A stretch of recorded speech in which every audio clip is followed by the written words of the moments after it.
신약성경 144페이지에 있습니다. 요한복음 2장 1절부터 11절까지 말씀입니다.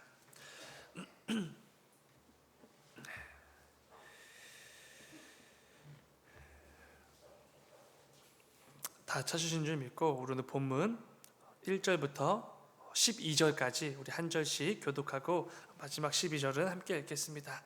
제가 먼저 읽겠습니다. 사흘째 되던 날 갈릴리 가나에 혼례가 있어 예수의 어머니도 거기 계시고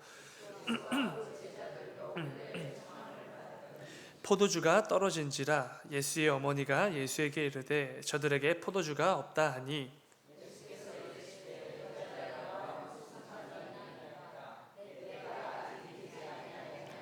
그의 어머니가 하인들에게 이르되 너희에게 무슨 말씀을 하시든지 그대로 하라 하니라.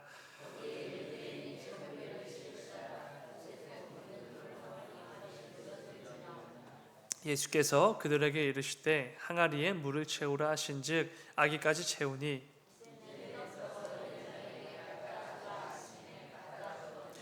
연회장은 물로 된 포도주를 맛보고도 어디서 났는지 알지 못하되 물 떠온 하인들은 알더라. 연회장이 신랑을 불러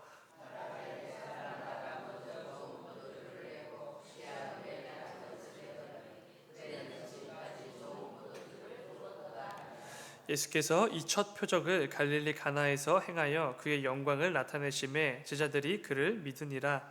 그 후에 예수께서 그 어머니와 형제들과 제자들과 함께 가버나움으로 내려가셨으나 거기에 여러 날 계시지는 아니하시니라.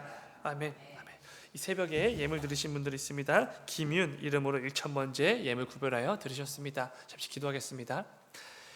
사랑의 주님, 아버지 우리에게 허락해 주신 귀한 한 주간이 벌써 마무리되는 또 금요일에 접어들었습니다. 아버지 무엇보다 오늘 이 새벽 예배를 통하여서 말씀과 찬양과 기도와 간구의 그 모든 시간들을 통하여서 지난 한 주간을 점검하고 돌아보게 하시고 그 가운데 하나님 아버지의 마음과 뜻에 너무나 어긋난 그런 삶을 살아오지 않았는지 반드시 점검하고 또 그 가운데 또 새롭게 믿음의 결단으로 나아가는 이 새벽 기도의 시간 될 수 있도록 아버지 인도하여 주시옵소서. 아버지 오늘도 말씀을 통하여서 우리 삶 가운데 하나님께서 원하시는 이 순종에 대해서 좀 함께 고민해 보려고 합니다.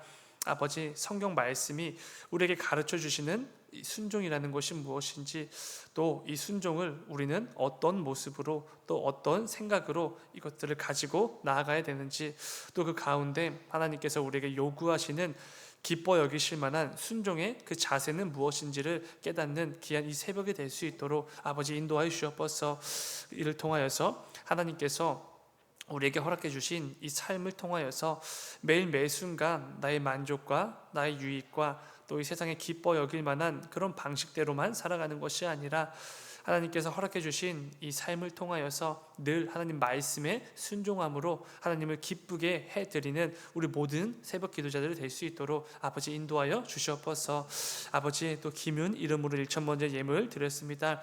아버지 또 귀한 어린 생명을 이 땅에 허락해 주셨으니 이 귀한 생명을 아버지께서 늘 보호하여 주시고 또 인도하여 주시고 또 특별히 하나님의 자녀로 잘 성장할 수 있도록 그때그때 또 순간순간마다 필요한 은혜들을 더하여 주시옵소서. 이 땅 가운데 참 많은 것들을 보고 또 누리며 살아가게 되겠지만 그 가운데 가장 중요한 예수 그리스도를 영접하고 믿음의 자녀로서 이 땅을 살아가는 그 복된 삶을 꼭 살아내는 귀한 또 자녀가 될 수 있도록 아버지 인도하여 주시옵소서.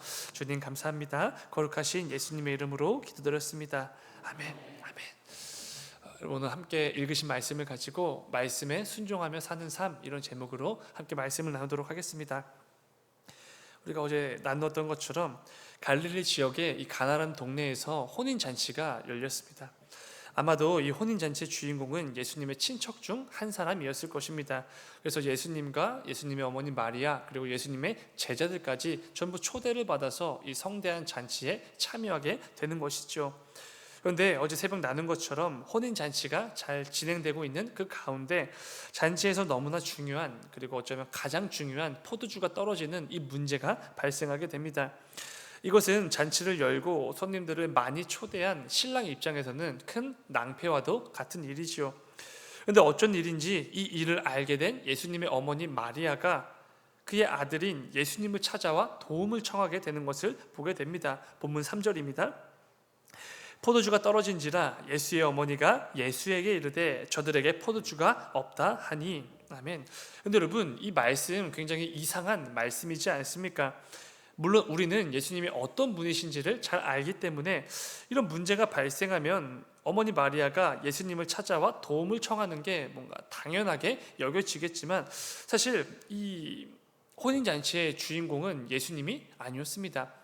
물론 친척이긴 했지만 이 엄연히 이 잔치의 주인공은 따로 있었죠. 이 모든 문제와 위기들을 앞서서 해결해야 될, 주도적으로 이렇게 문제를 고쳐 나가야 될 그 주인공 장모님들은 따로 있었다는 것입니다. 그리고 무엇보다 예수님은 공생의 사역을 시작하시긴 했지만 아직까지 이렇다 할 기적을 보이신 적이 없다는 것입니다. 그런데 왜 어머니 마리아는 예수님을 찾아와 도움을 청했는가라는 것이죠. 어떤 기적을 행하셨던 것도 아니고 이 잔치의 주인공도 아닌데 왜 예수님께 찾아오셔서 도움을 청했는가라는 것입니다. 예수님을 찾아갈 것이 아니라 오히려 가까운 마트나 슈퍼에 가서 이 부족한 포도주를 사오는 것이 더 빠른 방법처럼 보이기도 합니다. 그런데 어머니 마리아가 이렇게 한 이유가 당연히 있겠지요. 사실 그 이유는 간단한데요. 어머니 마리아는 알고 있었던 것입니다. 자신이 성령으로 잉태하여 낳은 아들, 그리고 이 아이를 낳기도 전에 천사가 먼저 찾아와서 수태고지를 했었던 이 아들 예수가 특별한 존재라는 것을 어머니 마리아는 알고 있었던 것이죠. 그래서 친척들 가운데 이 혼인잔치의 주인공인 신랑이 큰 문제를 만나고 이 위기 때문에 곤란함과 두려움에 처해지게 되자 이 문제를 가장 쉽고 가장 빠르게 그리고 가장 완벽하게 해결해 줄 만한 사람, 그게 바로 자신의 아들 예수라는 것을 어머니 마리아는 알고 있었던 것입니다. 그래서 지체 없이 하나도 고민하지 않고 즉각적으로 예수에게 찾아가 이 문제를 해결해 달라고 요청을 하고 있는 것이죠. 그리고 그 가운데 중요한 부분들이 등장하게 되는데, 오늘은 본문 말씀에 담긴 이 순종이라는 단어를 좀 함께 고민해 보려고 합니다. 예수님을 찾아와서 이 위기를, 이 문제를 해결해 달라고 요청을 했던 어머니 마리아는 그 옆에 있었던 하인들에게 이렇게 말하는 것을 보게 됩니다. 오늘 말씀의 핵심이 되기도 합니다. 본문 5절입니다. 그의 어머니가 하인들에게 이르되 너희에게 무슨 말씀을 하시든지 그대로 하라 하니라. 아멘.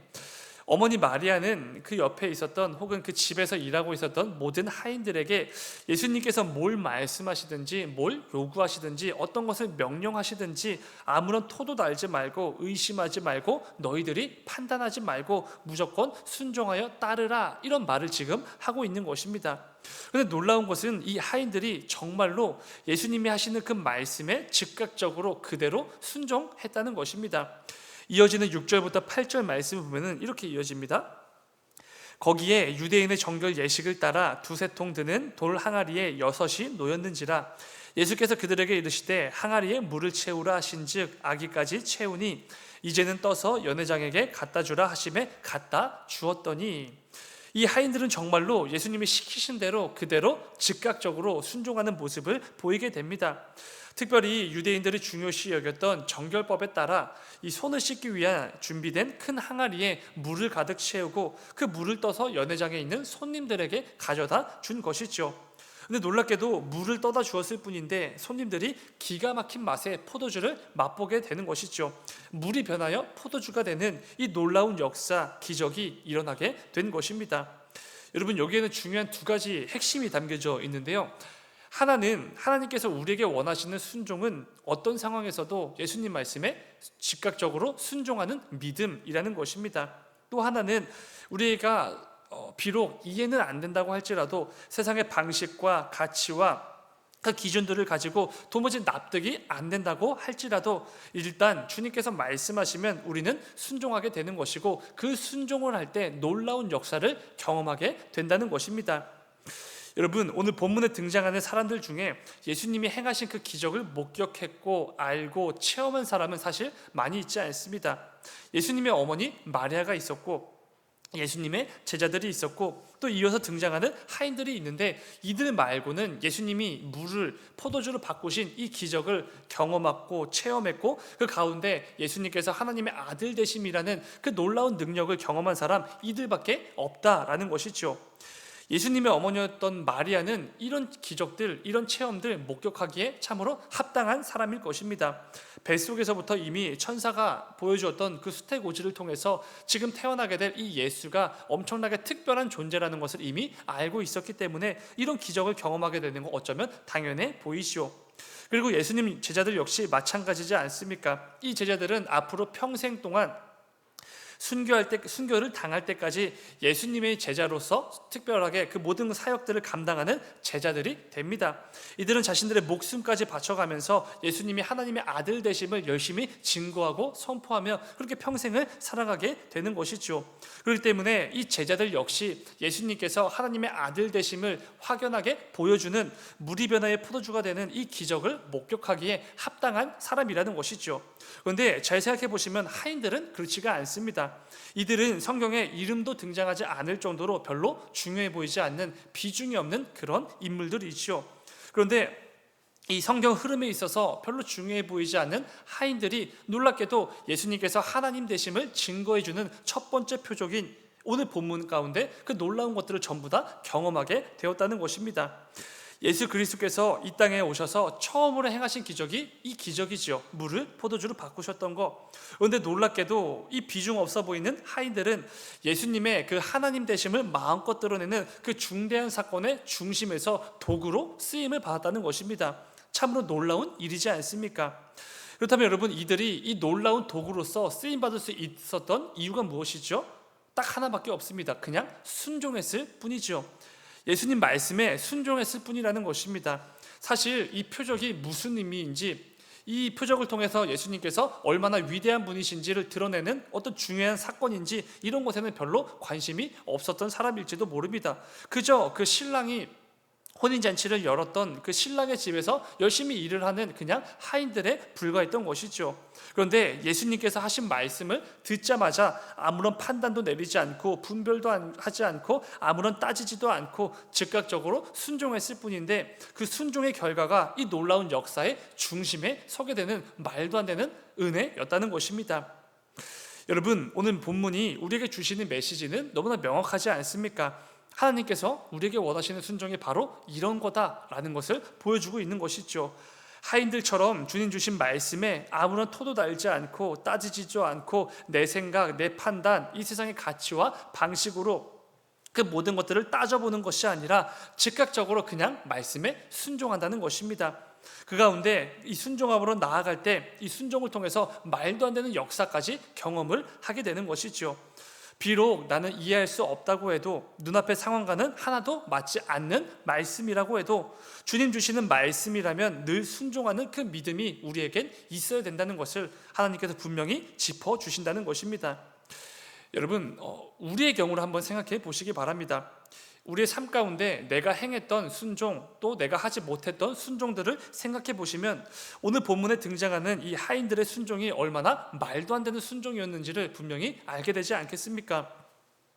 우리는 나 스스로 합리적이다 이렇게 생각을 하면 곧잘 순종하게 됩니다.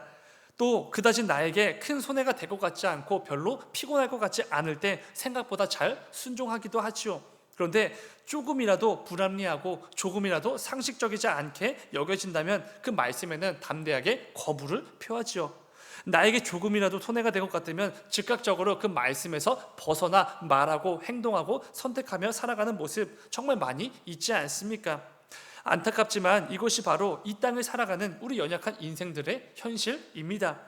그런데 오늘 말씀을 통해 하나님께서 그런 우리들에게 분명히 가르쳐 주시는 것이죠. 어떤 상황에서도 내 모든 가치 판단들을 다 내려놓고 이 세상이 가지고 있는 그 상식과 합리적인 사고를 다 내려놓고 주님 주시는 말씀에 순종하는 믿음이 우리에게 필요하다는 것을 요구하신다는 것입니다. 사랑하는 여러분, 어쩌면 오늘 하루도 우리는 이 믿음의 선택을 해야 될 그 순간이 있을지 모릅니다. 또한 남은 신앙의 여정 속에서 수없이 많은 순종의 요구들이 우리에게 몰려올지도 모르지요. 그때마다 너무나 쉽게 이 말씀을 판단해버리고 말씀을 내 마음대로 하나하나 따져가면서 너무나 쉽게 내버리고 등지고 그 말씀에서 벗어나는 그런 모습들, 이제는 좀 청산할 때가 되지 않았습니까?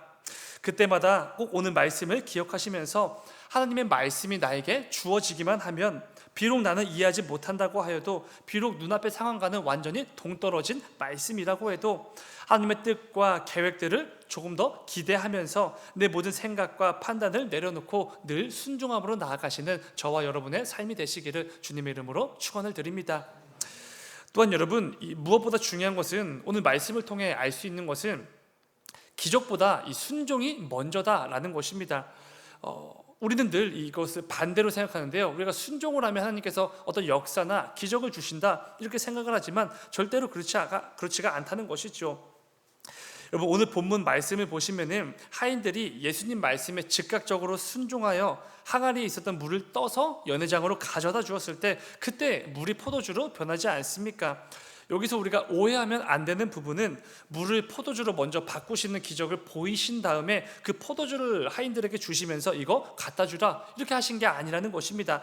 하인들이 먼저 그 물을 떠서, 예수님 말씀에 순종함으로 물을 떠서 손님들에게 가져다 주었더니 그 순종 다음에 물이 변하는 포도주가 되는 그 기적이 일어났다는 것입니다. 우리는 늘 버릇처럼 이렇게 말합니다. 하나님, 이거 주시면 신앙생활 더 열심히 하겠습니다. 이번 사업 더 잘 되게 해주시면, 이번 프로젝트 잘 마무리되게 해주시면 더 열심히 교회에서 봉사하겠습니다. 사랑하는 내 자녀가 이번에 대학 진학 잘하게 해주시면, 좋은 기업에 잘 취직하게 해주시면, 좋은 사람 만나서 잘 결혼하게 해주신다면 더 열심히 헌신하고 이 직분을 감당하겠습니다. 이것이 우리의 기도의 모습들이지 않습니까? 하나님께서 내게 어떤 놀라운 은혜나 역사를 먼저 베풀어 주시면 내가 더 열심히 하나님을 위해 무언가를 하겠다고 늘 그렇게 기도를 하는 것이죠. 그런데 여러분, 순서가 완전히 바뀌었습니다. 하나님의 기적은 보통 그런 식으로 일어나지 않지요. 언제나 우리의 순종이 먼저입니다. 하나님께서는 우리에게 순종을 먼저 요구하시죠. 내게 주신 말씀에 우리가 순종함으로 그 한 걸음 한 걸음 나아갈 때에, 그 가운데 우리는 하나님께서 내 삶 가운데 가득 허락해 주시는 그 은혜와 역사들을 경험하게 된다는 것입니다. 여호수아의 경우를 한번 생각해 보시기 바랍니다. 여호수아가 이끄는 이스라엘 백성들이 그 크고 견고한 여리고성을 함락시킬 때 어떻게 함락을 시켰죠? 놀랍게도 그냥 하나님께서 가라고 하셔서 또 어떤 말씀을 주셨기에 그 말씀에 순종함으로 나아갔더니 그냥 여리고성이 무너져 내렸습니다. 이스라엘 백성들에게 어떤 강한 군사력이 있어서가 아니죠. 여호수아에게 어떤 탁월한 군사적 전술이 있어서도 아니었습니다. 그냥 하나님께서 말씀을 주셨고 그 말씀에 순종하여 여리고성으로 진격했을 뿐인데 그 성이 무너지는 역사를 경험하게 되었다는 것입니다. 말씀에 순종이 먼저고 눈앞에 성벽이 무너지는 역사와 기적은 그 다음이라는 것입니다. 말씀을 좀 같이 읽어볼까요? 하나님께서 여호수아를 이스라엘의 새로운 지도자로 세우시고 첫 번째 주셨던 말씀입니다. 여호수아서 1장 8절 우리 같이 읽습니다. 시작. 이 율법책을 네 입에서 떠나지 말게 하며 주야로 그것을 묵상하여 그 안에 기록된 대로 다 지켜 행하라. 그리하면 내 길이 평탄하게 될 것이며 내가 형통하리라. 아멘. 우리는 늘 이런 말씀들을 이렇게 뒤집어서 읽지요. 내 삶이 평탄하고 내 삶이 이렇게 형통하게 되면은, 이런 역사와 이런 기적을 보여주시면 내가 하나님 말씀에 더 잘 순종하고 하나님 말씀에 정말 즉각적으로 순종해서 열심히 봉사도 하고 수고도 하고 헌신도 하겠습니다. 이것이 우리의 모습이지 않습니까? 그런데 그렇지가 않다는 것이죠. 하나님께서 분명히 우리에게 약속을 해주시죠. 구키야, 너의 길이 평탄하게 될 것이다. 네 삶 가운데 그 모든 순간순간들이 형통하리라 분명히 약속을 해주십니다. 그런데 내 삶 가운데 그 모든 길들이 평탄케 되고 삶이 형통하게 되는 그 기적과 역사가 먼저는 아니라는 것입니다. 이 모든 역사와 기적들 우리에게 허락해 주신 것은 분명히 맞지만 이게 먼저는 아니라는 것이죠. 그 앞에 뭐가 등장하죠? 이 율법책을, 하나님의 말씀을, 예수 그리스도께서 순간순간 우리에게 주시는 그 음성을 가운데 우리가 떠나지 않고 그 말씀을 늘 붙들고 묵상하며 그 가운데 그 말씀을 지켜 순종할 때에, 그리하면 너의 삶의 그 길이 평탄하게 될 것이고 네 삶 가운데 네가 원하는 그 모든 역사와 기적들을 경험하게 될 것이다. 이런 말씀을 주신다는 것입니다. 여러분, 하나님 말씀을 다 지켜 행하는 것, 그 말씀에 즉각적으로 순종하는 것, 순종이 먼저입니다. 그 다음에 평탄과 이 형통이라는 역사가 우리 삶 가운데 이어진다는 것이죠. 사랑하는 여러분, 그렇기 때문에 우리 이 새벽에 기도하실 때 무엇보다 하나님께 기적과 역사를 구하는 기도를 먼저 드리면 안 됩니다. 우리는 기적을 구하는 기도보다 먼저 어떤 기도를 드려야 되죠? 하나님 말씀에 즉각적으로 순종할 수 있는 그 믿음을 달라고 기도하는 게 성숙한 성도라는 것이죠. 내 계산, 내 이해력, 가치, 판단, 이 모든 것들 다 내려놓고 일단 하나님 말씀이 주어지기만 하면 그 말씀에 순종할 수 있는 믿음을 달라고 기도하는 게 먼저라는 것입니다. 그럴 때 믿음으로 말씀에 순종했더니 놀라운 역사를 경험했던 그 수많은 신앙의 선배들처럼 우리 역시 삶 속에서 하나님의 놀라운 은혜와 역사를 경험하게 되는 것이지요. 여러분, 오늘 말씀을 기억하시면서 저와 여러분의 삶 속에 주님 주시는 말씀에 순종하는 모습들이 가득해지기를 원하고, 이를 통해 하나님께서 우리 삶 가운데 부어주시는 그 넘치는 은혜와 역사가 늘 끊이지 않는 저와 여러분의 삶이 되시기를 주님의 이름으로 축원을 드립니다. 잠시 기도하겠습니다. 사랑의 주님, 아버지, 우리가 이 땅을 살아가다 보면은 참 많은 기도 제목들이 있는데, 이 기도 제목들을 하나님 앞에 나와 간구하고 부르짖기 이전에 내게 하나님께서 주시는 그 모든 말씀과 그 음성들, 주님 주신 그 모든 가르침들에 즉각적으로 순종할 수 있는 믿음을 먼저 달라고 구하는 우리 모두가 될 수 있도록 아버지 인도하여 주시옵소서.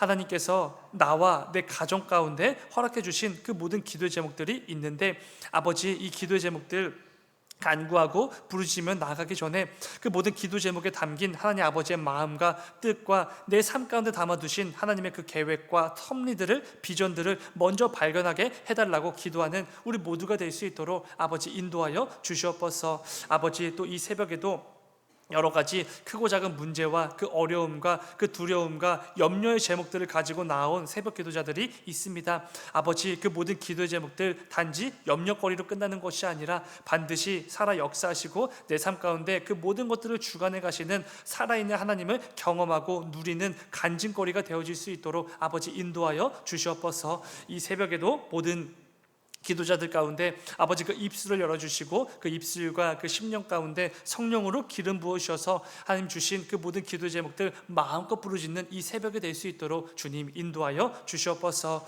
주님 감사합니다. 거룩하신 예수님의 이름으로 기도드렸습니다. 아멘.